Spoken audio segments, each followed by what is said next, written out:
Students, मैं पहले भी अपने इंग्लिश ग्रामर की क्लास में बता चुका हूँ कि जो ये होता है, जो सबसे कठिनाई होती है बच्चों को, वो होती है कि कैसे सेंटेंस शुरू करें। इसके संबंध में हमने पहले की क्लास में हमने बताया है कि कैसे सेंटेंस शुरू करें। तो यहाँ आप देखोगे कि पहले की क्लास में हमने ये बताया कि जो भी ये है नाउन है, अगर सब्जेक्ट है तो उसको सबसे पहले रखा जाता है। आज मैं बता रहा हूँ प्रोनाउन। बता रहा हूँ।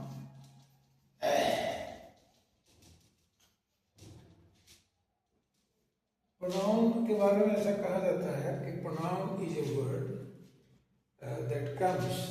that comes in place of a noun। जो नाउन के बदले में आवे उसको प्रोनाउन कहते हैं।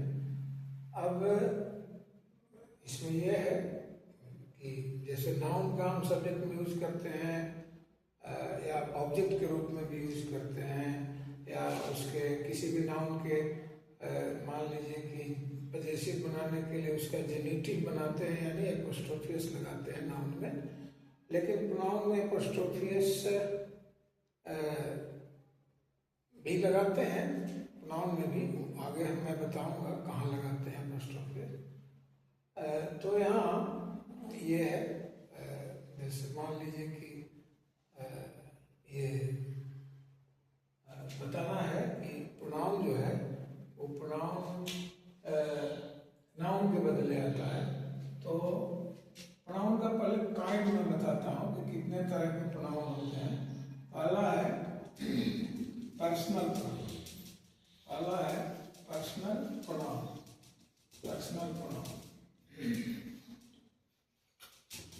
पर्सनल प्रोनाउन का मतलब ये है जो पर्सन के लिए आवे, यानी जो आदमी के लिए आवे, आदमी हो औरत हो उसके लिए आवे। तो पर्सनल प्रोनाउन जो है वो है, पर्सनल प्रोनाउन जो है वो है सिंगुलर में आई है, यू है, आई है, यू है, और ही, सी, इट है। ठीक है, I, you, he, she, it singular में है, और प्लूरल में आई का वी है, यू का यू ही होता है, और ही का दे होता है, सी का भी दे होता है, और इट का भी दे होता है। इट का भी दे होता है। इट का यूज जो हम करते हैं यहाँ न्यूटर जेंडर का, यानी ये तो मान लीजिए ये हो गया मेल के लिए, ये फिर फीमेल के लिए सब हुआ। लेकिन यहाँ न्यूटर जेंडर का ये है, न्यूटर जेंडर का अगर ये नाउन है, न्यूटर जेंडर का नाउन है, तो उसके लिए हम लोग इट का यूज प्रोनाउन में करते हैं। जैसे मान लीजिए कि अगर आप कह रहे हैं कि this is a big mountain, तो आप कह सकते हैं I have seen it before also. तो ये जो इट है न्यूटर जेंडर के लिए आता है, और ये सब जो है ये मेल फीमेल के लिए, मैस्कुलिन फेमिनिन जेंडर के लिए ये सब आता है, I, you, he, she, it. अब देखिए इसमें समझना क्या है, समझना ये है कि ये सब जो बता रहे हैं, अब इनका यूज हम तो करते हैं, आप भी जानते ही हैं, इनका यूज आसान है करना। यू सिंगुलर प्लूरल दोनों में आता है, इसका ख्याल रखिए। क्या ध्यान देना है वही मैं बता रहा हूँ। आई का तो भी हो जाता है प्लूरल, लेकिन यू का यू ही प्लूरल रहता है, ही, सी, इट का दे प्लूरल होता है। अब देखना है कि जो हमने पहले आपको बताया है हाउ टू मेक सेंटेंसेस के क्रम में, उसमें ये बताया है कि केस 3 तरह का होता है, नॉमिनेटिव केस, ऑब्जेक्टिव केस और पजेसिव केस। यही ऐसे तो और भी इंस्ट्रूमेंटल एबिलिटी वो सब है, लेकिन जो ये जो कहिए कि ज़्यादा प्रचलित है, जो ज़्यादा जरूरी हम लोगों के लिए है, वो हम तीन ही यूज करते हैं, नॉमिनेटिव का, ऑब्जेक्टिव का और पजेसिव का। यानी अगर आप सब्जेक्ट के रूप में if you are using a pronoun as a subject of a verb या as a subject of a sentence, तो आप क्या करते हैं, उसको नॉमिनेटिव केस में यूज करते हैं। यानी ये नॉमिनेटिव केस का ये सब प्रोनाउन है, और जब इसी का ऑब्जेक्टिव केस में यूज करेंगे, यानी इनको आप जब प्रोजेक्ट ये ऑब्जेक्ट बनाएंगे तो फिर इनका रूप दूसरा हो जाएगा। तो और फिर पजेसिव बनाएंगे तो उसमें भी इनका रूप अलग हो जाएगा। तो अब देखिए यहाँ मैं क्या बता रहा हूँ, मैं बता रहा हूँ कि आई का सिंगुलर में यूज करना है, इसके साथ एम आता है, यू के साथ आर आता है, सिंगुलर में भी और प्लूरल में भी यू के साथ आर ही आएगा। वी के साथ आर लिखते हैं, ही सी इट के साथ ईज लिखते हैं, और प्लूरल में दे के साथ आर लिखते हैं। यानी मतलब हुआ कि ईज जो वर्ब है वो हमेशा हम सिंगुलर में यूज करते हैं, और वो टू बी का रूप है, वर्ब टू बी का, और आर जो है उसको हम हमेशा प्लूरल में यूज करते हैं। अब देखिए यहाँ क्या है कि आई के साथ ये है, मान लीजिए कि एक्सेप्शन है कि आई के साथ हम ईज नहीं लिखते, आई के साथ हमेशा हम एम लिखते हैं। यू के साथ सिंगुलर में भी हम ईज नहीं लिखते, हम आर लिखते हैं। इसलिए लिखते हैं कि ये ग्रामर अलाउ करता है, जो भी किसी भी भाषा का जो ग्रामर होता है, वो ग्रामर ट्रेडिशन या जो कन्वेंशन है, जो मान लीजिए जो कस्टम्स है, जो उसका रिवाज आ रहा है ग्रामर का, उसी तरह से हम बाध्य हैं, we are compelled to use them. इसके लिए कोई आप ये नहीं कर सकते, आर्गुमेंट नहीं कर सकते कि अगर सिंगुलर में ईज है तो आई में एम क्यों हो गया, अगर सिंगुलर में ईज है तो यू के साथ आर क्यों हो गया, ऐसा नहीं कह सकते, क्योंकि इसका जो मतलब it is customary to use them. यानी कस्टम है, जो रीति रिवाज जो है लैंग्वेज का, उसी तरह हम यूज करते हैं, उसमें फिर अलग से कुछ हम नहीं करते। जैसे मान लीजिए जो निर्धारित हो गया है कि पहाड़ माउंटेन जो है उसको हम ये मानेंगे, मैस्कुलिन जेंडर मानेंगे, जो रिवर है उसको फेमिनिन जेंडर मानेंगे। तो जो पहले से लोग मानते आ रहे हैं, ग्रामर उसी का ये है, समझिए यूसेज है। ग्रामर जो यूज में जो शब्द होते हैं, जो यूज में जो ट्रेडिशनली जो हम यूज करते आ रहे हैं, उसी को हम ये करते हैं, ग्रामर को फॉलो करते हैं। अब यहाँ देखिए क्या है, ये सब तो आसान चीज है। हम जो ग्रामर बताते हैं वो स्कूली बच्चों के लिए भी है, those who are going for schooling and for collegiate students also. तो कॉलेजिएट बच्चे जो हैं उनके लिए भी हैं, और जो चूँकि छोटी छोटी भूल हो जाती है, जो कॉलेजिएट बच्चे हैं जब कम्पिटिटिव एग्जाम देने जाते हैं तो वहाँ ज़्यादा से ज़्यादा किसी भी कम्पिटिटिव एग्जाम में ज़्यादा से ज़्यादा करेक्शंस आता है, ओमिशंस आता है, तो करेक्शंस को एडिटिंग भी कहते हैं। तो अब मान लीजिए होता ही है कि हम लोग से गलती क्या हो जाती है कि ग्रामर के जानकारी कम होने के चलते गलती हो जाती है। जैसे मान लीजिए कभी कभी ऐसी छोटी मोटी गलती हो जाती है कि हमें फिर अफसोस होता है कि ये गलती कैसे होगी। तो देखिए यहाँ क्या है, यहाँ है हमेशा सब्जेक्ट के रूप में यूज करते हैं इन तमाम को। अब इनका ऑब्जेक्ट क्या है, तो आई का मी है और यू का यू ही है, यू का यू ही है, और ही का हिम है, ही का हिम है, और सी का हर है, सी का हर है, और इट का इट्स है, इट का इट्स है, ये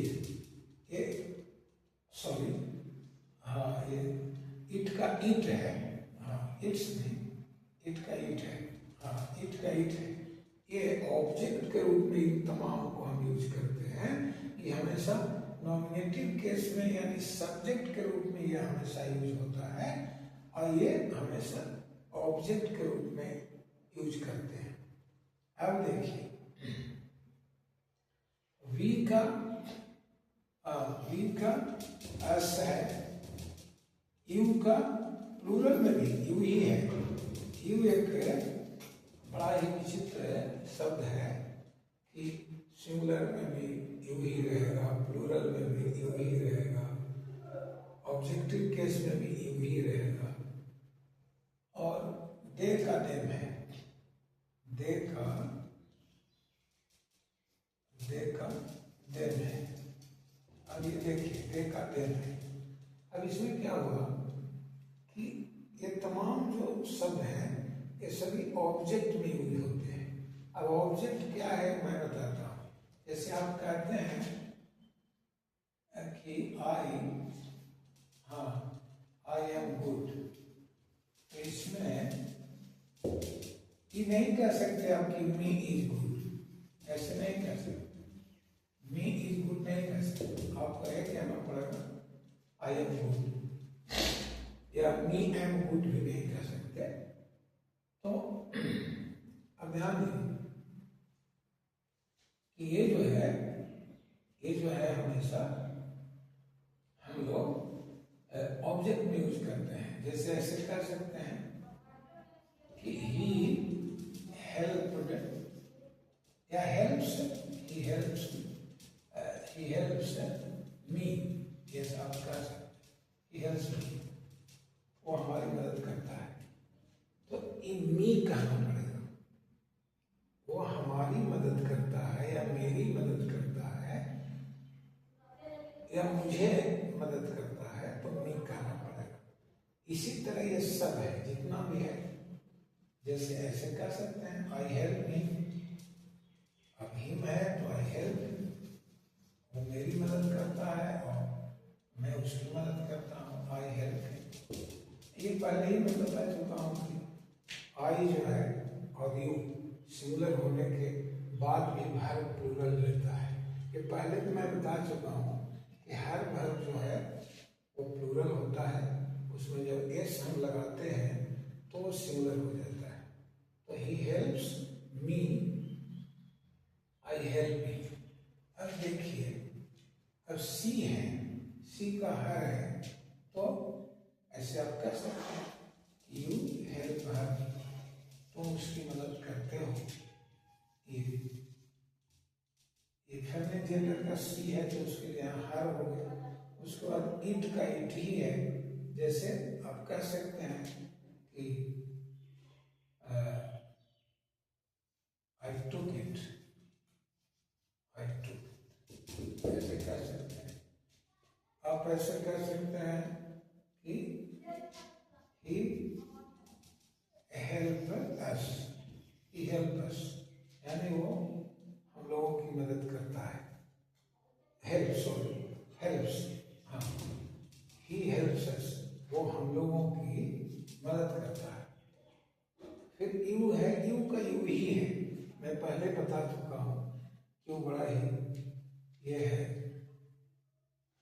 कहिए कि विचित्र प्रोनाउन है जो यहाँ भी आप जब इसको नॉमिनेटिव केस में यूज करेंगे तब भी यू ही रहेगा, और आप ऑब्जेक्टिव केस में यूज करेंगे तब भी यू ही रहेगा। जैसे he helps you, he helps you, वो तुम्हारी मदद करता यू, देखिए you help him, you help him. अब देखिए यहाँ ऑब्जेक्टिव केस में यू है और नॉमिनेटिव केस में, यानी ऑब्जेक्ट भी बनेगा तो यू ही रहेगा और सब्जेक्ट भी बनेगा तो यू ही रहेगा। अब दे का देम है, ही हेल्प्स देम, वो उनकी मदद करता है, यानी कई लोग हैं तो देम हो गया, ये थर्ड पर्सन में है देम, ही थर्ड पर्सन में है, सी भी थर्ड पर्सन में है, ही सी इट, ये तीनों थर्ड पर्सन के हैं, यू सेकंड पर्सन का है, आई फर्स्ट पर्सन का है, तो फर्स्ट पर्सन का आई का प्लूरल वी हुआ, यू का प्लूरल यू ही हुआ, ही का प्लूरल दे, सी का प्लूरल दे और इट का प्लूरल दे। ये हमने आपको ये बता दिया कि इस तरह का जो ये है पर्सनल प्रोनाउन जो है उनका यूज इस तरह से होता है। अब इसका देखिए पजेसिव केस में हम आपको बताते हैं कि पजेसिव केस में इसका पजेसिव केस में कैसे यूज होता है वो मैं आपको बताता हूँ कि पजेसिव केस में कैसे इसका यूज करते हैं। मैं बताता हूँ इसको।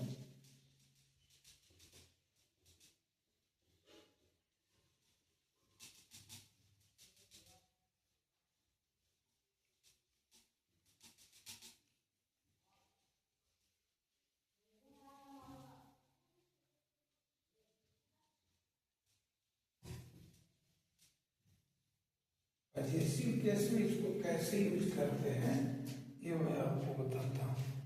अब देखिए पजेसिव केस में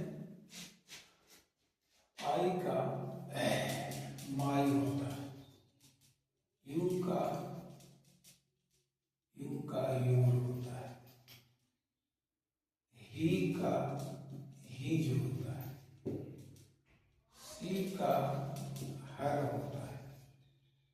ध्यान दीजिएगा वहाँ ऑब्जेक्टिव में भी है था, ध्यान दीजिएगा यहाँ पजेसिव में भी है, मैं इसको क्लियर करूँगा। सी का हर होता है, उसके बाद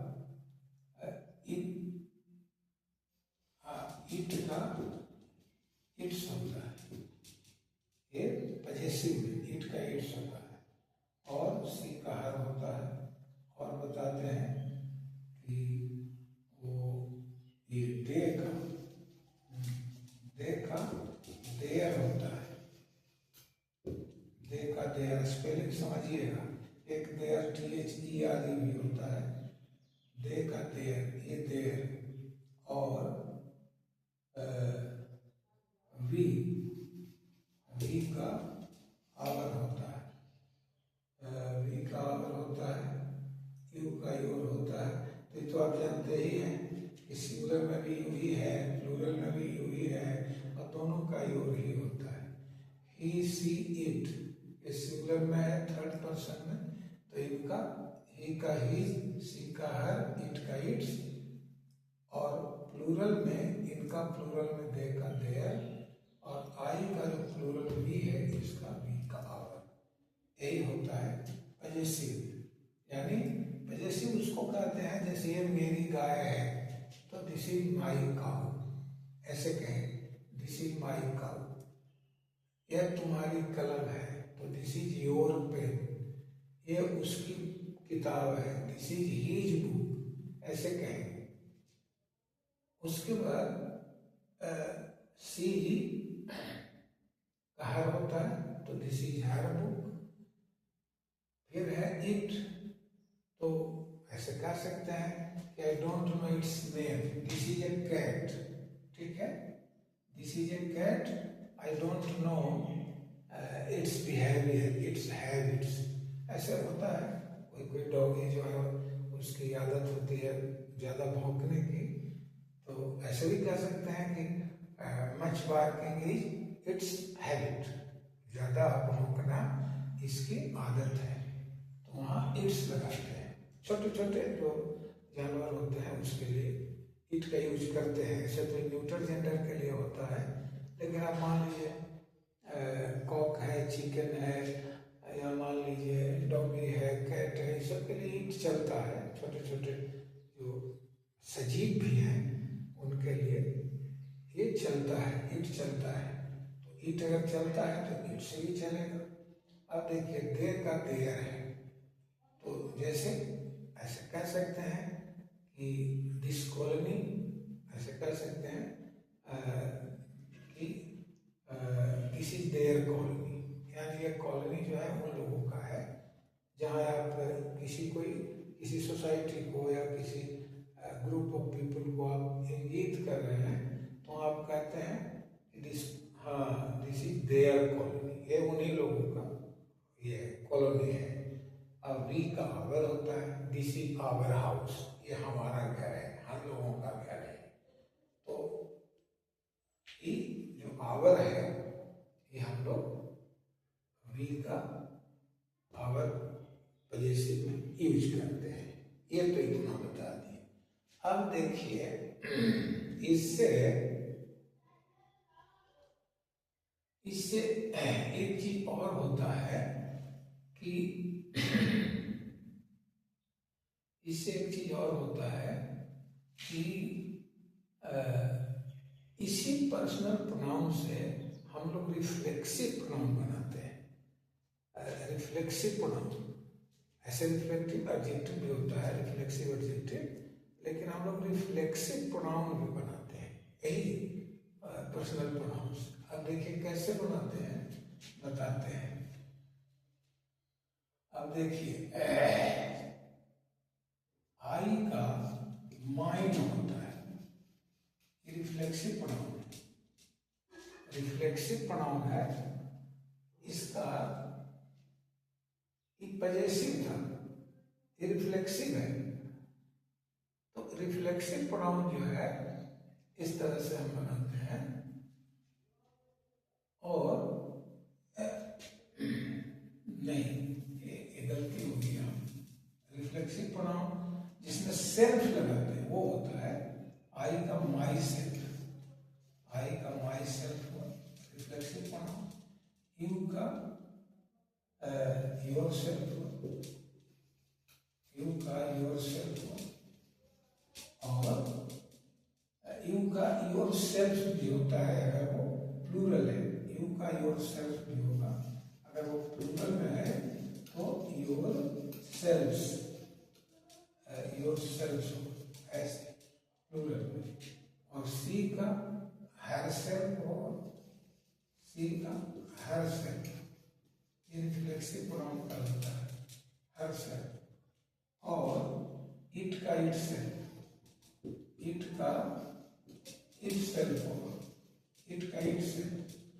और दे का देम सेल्फ, क्योंकि प्लूरल है ना, यहाँ सेल्फ, सेल्फ का प्लूरल सेल्फ्स होता है, तो प्लूरल है तो दे का देम सेल्फ्स होगा, दे का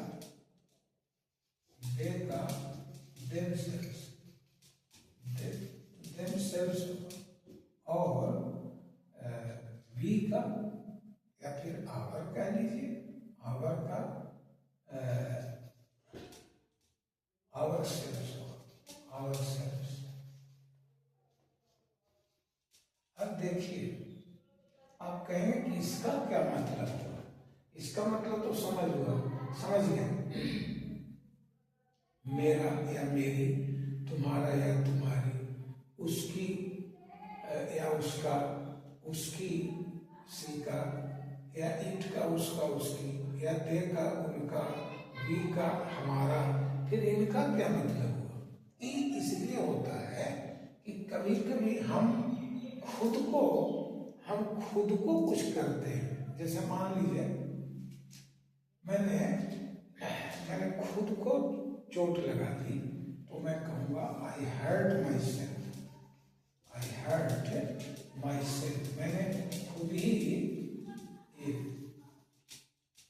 मैं खुद को चोट लगा दी। ध्यान रखिएगा ये रिफ्लेक्सिव प्रोनाउन है, मैंने खुद को चोट लगा दी। इनका एक और यूज है जहाँ थोड़ा हम जोर देना चाहते हैं, इम्फेसिस देना चाहते हैं, वहाँ इनका यूज भी करते हैं। उस जगह इनका नाम इम्फेटिक प्रोनाउन हो जाता है। अभी है रिफ्लेक्सिव प्रोनाउन, लेकिन जब इनका यूज हम जोर देने के लिए करेंगे, सेंटेंस में इम्फेसिस देने के लिए किसी चीज पर करेंगे, तो उनका समझ लीजिए कि उनका यूज हो जाएगा इम्फेटिक प्रोनाउन के रूप में। इतना आप समझे तो ये हो जाएगा emphatic pronoun. I hurt myself, he hurt himself, ऐसे करके जब आप खुद को कुछ कर देंगे, खुद को मतलब नुकसान करेंगे या लाभ देंगे, ऐसे आप कह सकते हैं आई प्रॉफिटेड माई सेल्फ, मैंने खुद को लाभ दिया। उसने खुद को ही हार्म्ड हिमसेल्फ, उसने खुद को ये कर लिया, नुकसान कर लिया। तो खुद को, स्वयं को कुछ करने के लिए, इसीलिए बैंक में जब आप जाते हैं तो जब खुद पैसा निकालना रहता है तो आप सेल्फ लिखते हैं, जहाँ ऐसे आप लिखते हैं सेल्फ, यानी हमको खुद को निकालना है। यहाँ आप माई सेल्फ भी लिख सकते हैं, लेकिन लोग सेल्फ लिखता है, सेल्फ लिखता है। आई हर्ट माई सेल्फ। तो इस तरह से जब हम खुद को कुछ करते हैं तो स्वयं खुद के लिए ये सब शब्द आता है। लेकिन कभी कभी इनका यूज हम एम्फेसिस देने के लिए हम करते हैं, तो फिर इनका नाम हो जाता है, अभी तो इनका नाम रिफ्लेक्सिव प्रोनाउन, इनका नाम रिफ्लेक्सिव प्रोनाउन, रिफ्लेक्सिव प्रोनाउन।